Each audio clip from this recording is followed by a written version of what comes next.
My parents tried to force my sister to invite their golden child after 20 years of bullying. I backed her ban, cut contact, and watched them lose us all too. I was the family punching bag while my brother got treated like a king for doing nothing. I finally broke free, built my own life, and thought I was done with all that drama. But turns out my family had other plans. Let me take you back to where it all started. I'm Travis. I grew up in a small town in Indiana with my older brother Matt, my younger sister Natalia, and our parents. Matt was 2 years older than me, and right from the start it was pretty obvious he was the favorite. It all started because he was good at football, not just school team good. People in town actually thought he might get a college scholarship. Coaches praised him, neighbors talked about him, and my parents ate it up. Every time he scored a touchdown, my mom acted like she was the one out there running the plays. My dad called him our ticket to the big time. Meanwhile, I was just there. Don't get me wrong. I wasn't some loner kid. I had friends, did okay in school, played video games, normal stuff. But compared to Matt, it was like I was invisible. He was loud, confident, the center of attention. I was quieter, more into drawing and music, not really into sports. That alone was enough for Matt to start picking on me early. He'd take my stuff without asking, tell me I was too soft, make fun of my clothes or hair in front of his friends. If I got mad, he'd laugh like I was the crazy one. My parents always had the same reaction: boys will be boys. One of my earliest memories of Matt being a jerk was my 10th birthday party. I had a few friends over. We were in the backyard eating cake when Matt dumped a bucket of cold water on me in front of everyone. It ruined my cake, my gifts got wet, the kids laughed awkwardly, and Matt stood there grinning like he'd just won the Super Bowl. I ran inside crying. My mom said I was overreacting, and my dad told me to lighten up. Matt didn't even get in trouble. That was the pattern for pretty much my whole childhood. Matt could do whatever he wanted. If he broke something, it was an accident. If he insulted me, it was a joke. If I ever snapped back, I was the problem. By the time I hit middle school, I started noticing how other people saw it too. Teachers would ask why Matt was so mean to me sometimes. One neighbor told my mom Matt shouldn't pick on me so much. She laughed it off like it was nothing. Matt got worse as he got older. It wasn't just teasing anymore. One time he told my crush I still slept with a nightlight, not true by the way, and she stopped talking to me for weeks. Natalia was little back then, 4 years younger than me, so Matt mostly ignored her. Sometimes she'd tell him to leave me alone, but she didn't have any power in the house either. The golden boy treatment hit its peak when Matt started high school football. Suddenly, everything in our lives revolved around his games. Vacations were canceled because of tournaments. My parents wore his jersey to the grocery store like he was already in the NFL. Meanwhile, I was the kid getting rides to art class from friends' parents because mom and dad were too busy with Matt's schedule. The thing is, Matt wasn't even some perfect son outside of football. He barely passed classes, talked back to teachers, partied with his friends, and still got treated like he walked on water. And me? I kept my head down, got good grades, never got in trouble. It didn't matter. By the time I was 14, I stopped bothering to tell my parents when Matt did something to me, like the time he accidentally broke my guitar because he was messing around with it. I realized nothing was going to change. One night at dinner, Matt joked that I was going to end up living in mom and dad's basement forever. Everyone laughed except me. Funny thing is, years later that line would come back to bite him way harder than anyone expected. But back then I just sat there eating my food, counting down the years until I could leave. By the time I hit high school, I'd already learned the rules. Matt did whatever he wanted, mom and dad defended him, and I stayed in the background. But high school made it worse because now Matt had a car, a bigger friend group, and more ways to make my life miserable. One of the first things he did my freshman year was take my bike.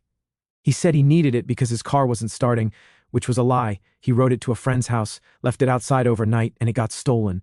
When I told mom and dad, they just said, well, you should have locked it up better, like I was the one who left it there. I had saved all summer mowing lawns to buy that bike.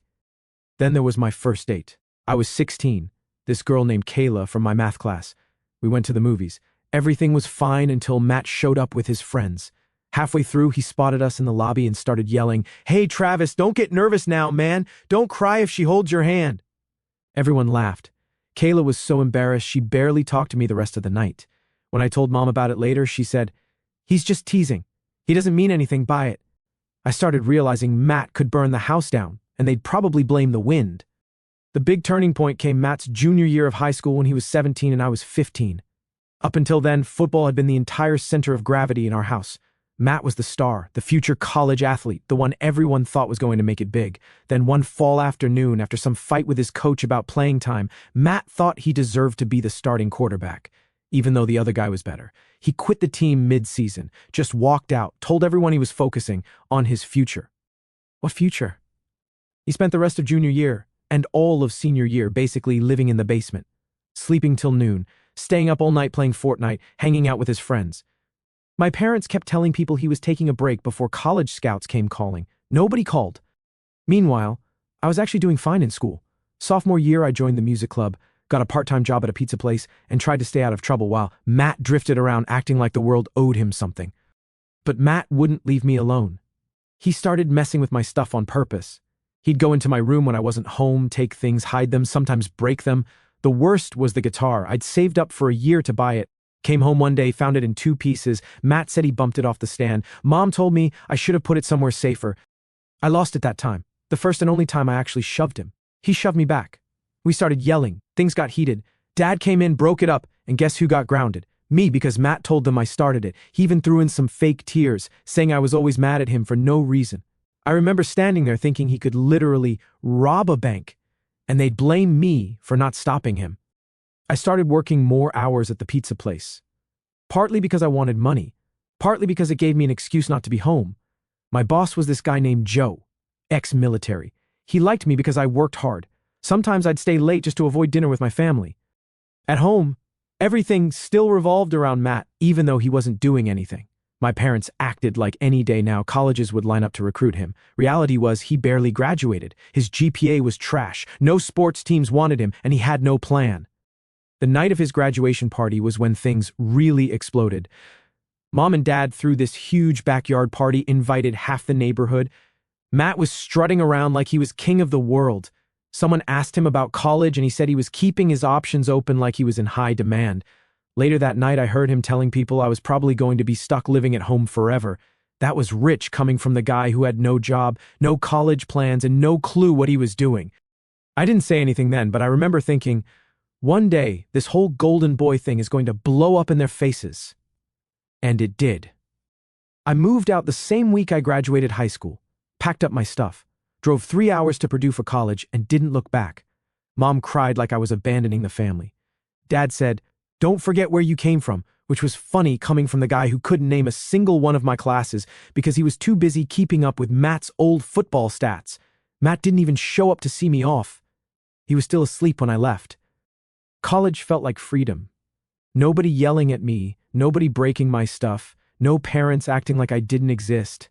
I got a work-study job at the library, joined the music club, made a few friends. For the first time in my life, I wasn't walking around waiting for someone to screw with me just because they could. Meanwhile, back home, Matt's life started crumbling. Remember how he was supposed to be the big football star? Yeah, that dream died fast. He signed up for community college classes but barely showed up, quit after 1 semester, told everyone school wasn't for him and that he was figuring things out.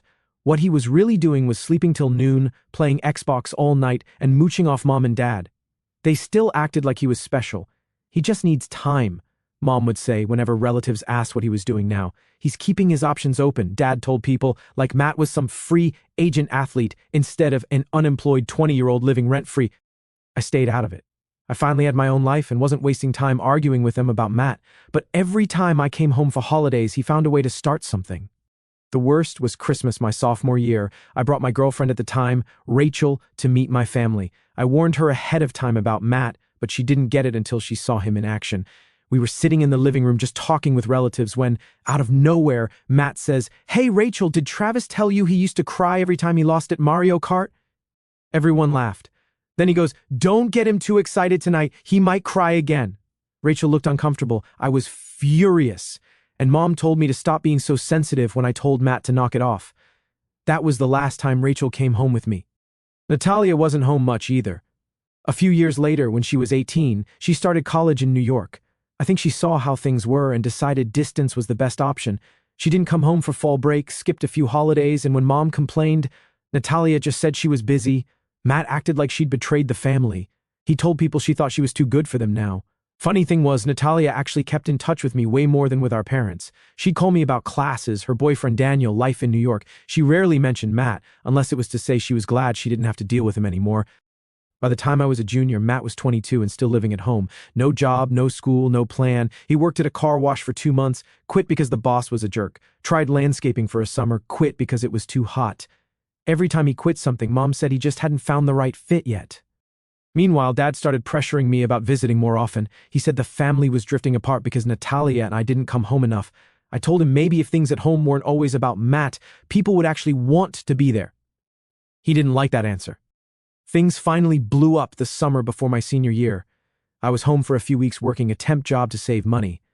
One night at dinner, Matt started making comments about how I thought I was better than everyone just because I was in college.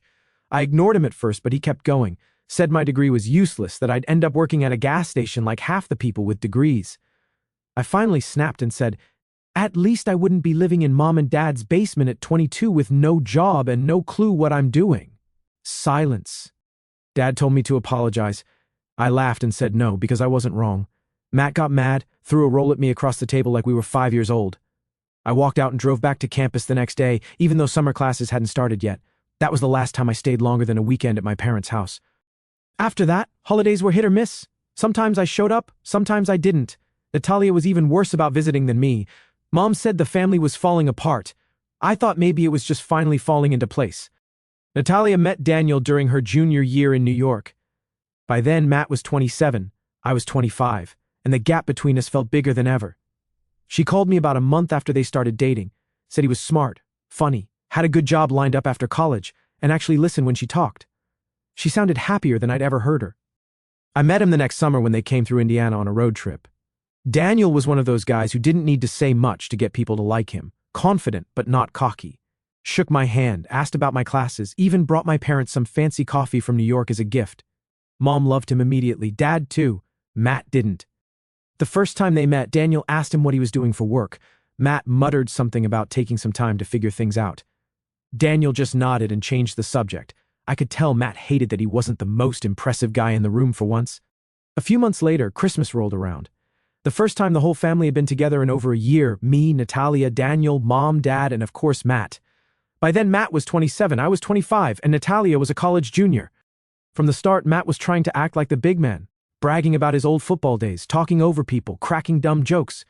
Nobody was really paying him much attention. Most of the conversation was between Natalia, Daniel, and me, catching up on school and work. You could see Matt getting irritated. He hated not being the center of attention. That's when he pulled his usual stunt. We were in the living room after dinner, everyone sitting around. Natalia got up to grab dessert from the kitchen. Matt followed her in, and a minute later he came out holding a big bowl of water, grinning like he was about to dump it on her as she walked back through the door. Before he could move, Daniel stepped right in front of him, calm voice, steady look. Put it back, he said. Matt laughed like it was a joke. It's just for fun.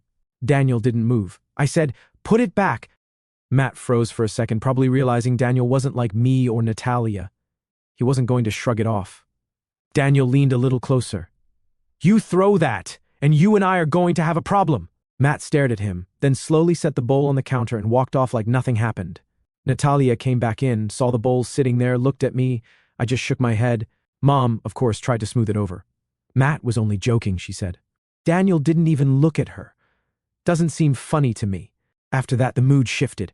Matt stayed quiet the rest of the night. Natalia and Daniel left early, said they were tired. The next day, Mom called me. Said Daniel overreacted and Matt was just being playful. I told her maybe if she'd ever told Matt to knock it off when we were kids, he wouldn't still be acting like a 12-year-old at 27. She didn't like that. Over the next year, Natalia visited home less and less. Sometimes skipped holidays completely. Mom complained non-stop, said she was too busy with her new boyfriend to care about family. Truth was, she just didn't want to deal with Matt or the drama anymore. When Natalia called me, she didn't hide it. I can't stand being around them. It's like everything has to revolve around Matt. Always has, always will. I told her I understood.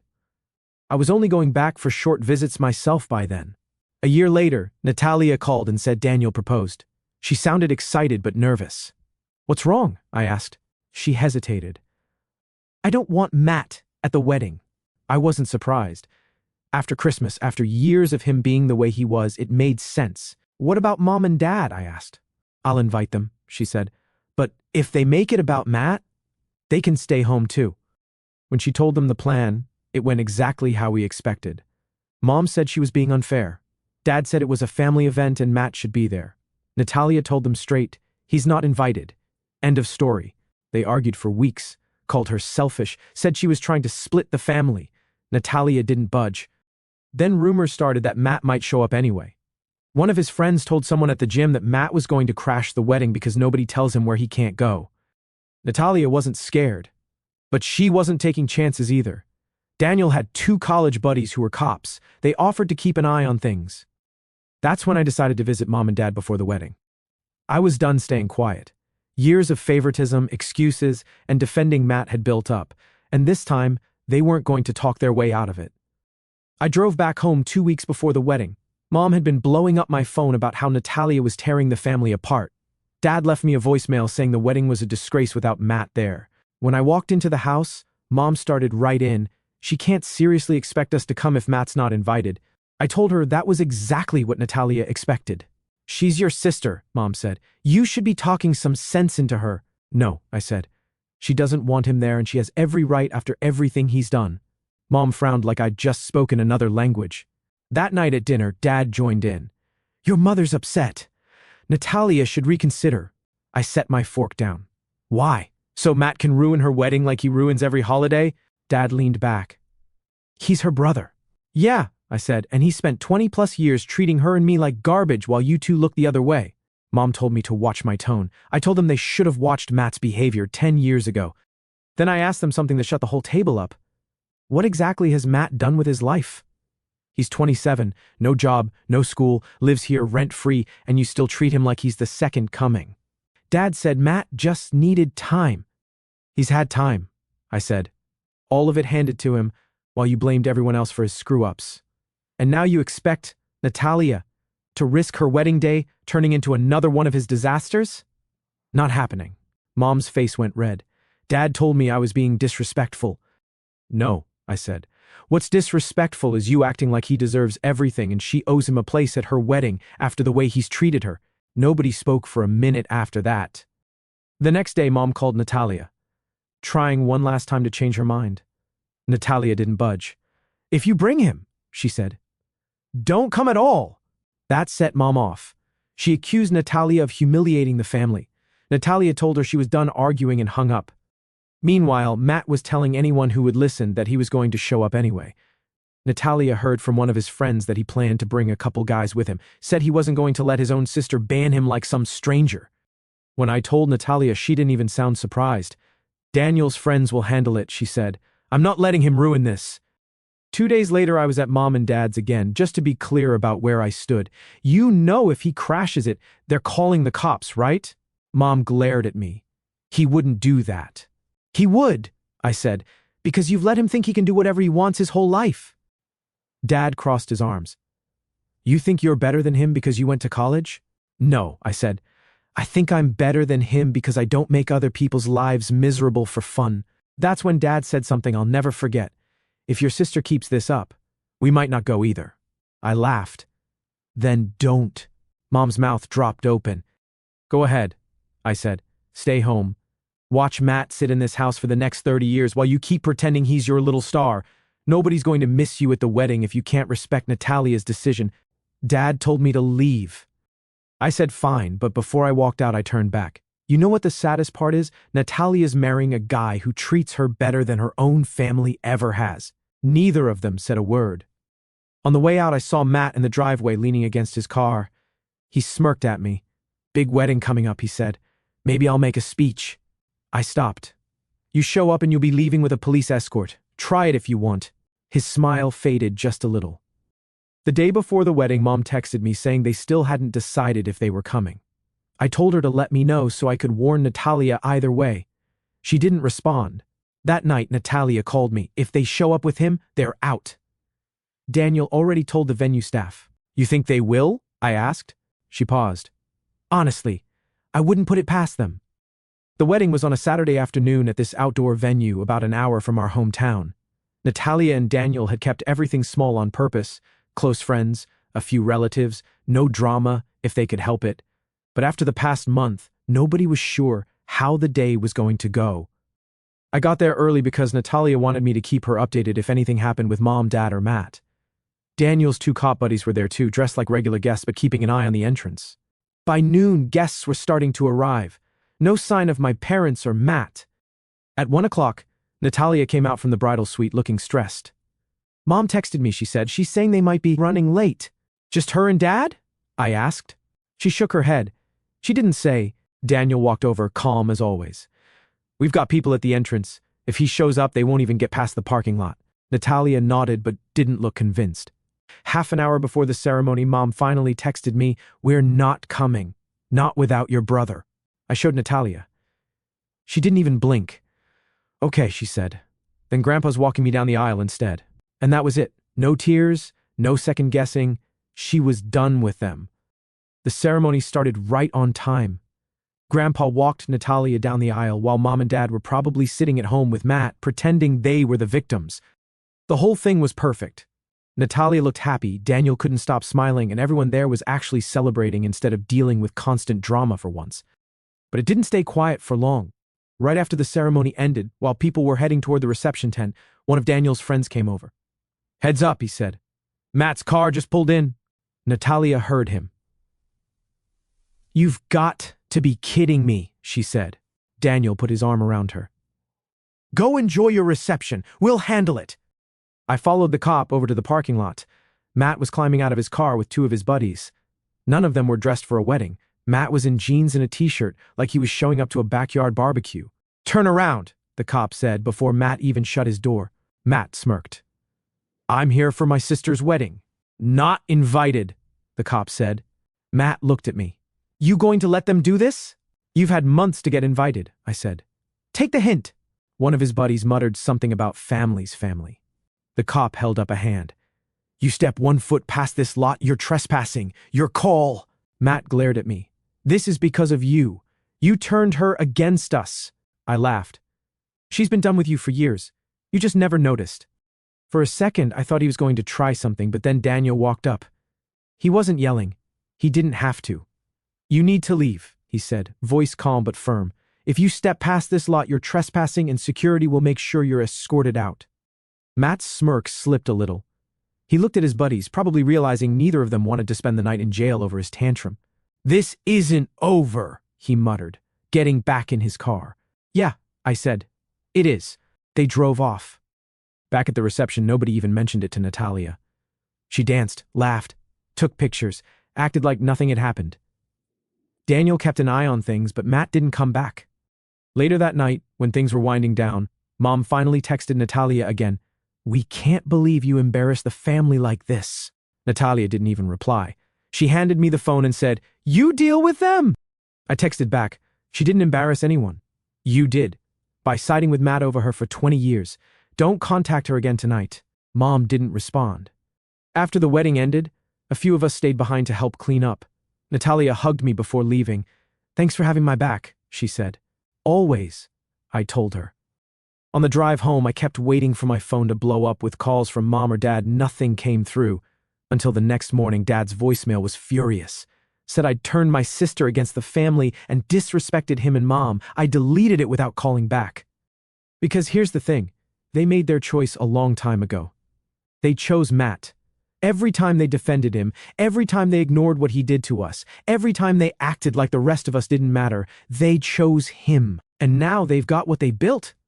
After the wedding, Natalia and Daniel went on their honeymoon, and for the first time in years, there was no family drama ruining everything. No awkward phone calls, no last-minute fights, no Matt making himself the center of attention. It didn't take long for the fallout to hit. 2 days after the wedding, Mom sent me a long text about how I disrespected them by siding with Natalia. She said we owed them an apology for excluding family. I didn't reply. Natalia didn't either.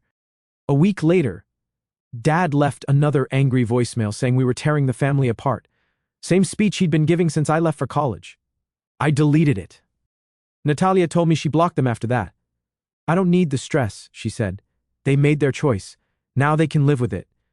Matt tried calling me once too, left a message saying I turned everyone against him and that I was jealous of him. Jealous of what? He didn't say, probably because there was nothing to list. By fall, I heard from a cousin that Matt was still living at home, still jobless, still blaming everyone but himself. He'd started some pyramid scheme thing, selling overpriced energy drinks, telling people he was going to be rich in 6 months. That lasted 3 weeks. These days, he just sits in the basement gaming all night like a full-time Discord mod, except without the mod part or the job part. Mom and Dad kept bailing him out.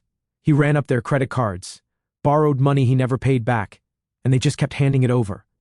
Meanwhile, Natalia and Daniel bought a house in upstate New York. She got a promotion at work. They sent me pictures of the housewarming party, smiling friends, cozy living room, brand new start. I started visiting them more than I ever visited my parents. When Christmas came around that year, Natalia invited me, my girlfriend, a few cousins, Daniel's parents, even Grandpa. She didn't invite Mom, Dad, or Matt. It was the best holiday I'd had in years. No tension, no fights, no waiting for someone to ruin the mood. Just food, gifts, and people actually happy to be together. Back home, Mom sent a group text Christmas morning saying the family used to be close before certain people got involved. Nobody answered. By the next summer, things at my parents' house started falling apart for real. Matt was 28, still unemployed, still living in his old bedroom. A cousin told me he wrecked Dad's truck after borrowing it without permission. Insurance didn't cover everything, so Dad had to pay out of pocket. Mom complained to relatives about how hard things were, but somehow never connected the dots that Matt was the problem. Then Dad got sick.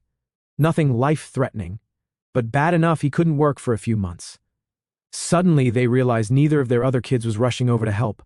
Mom called me one night saying they needed family to pull together. I asked if Matt had gotten a job yet.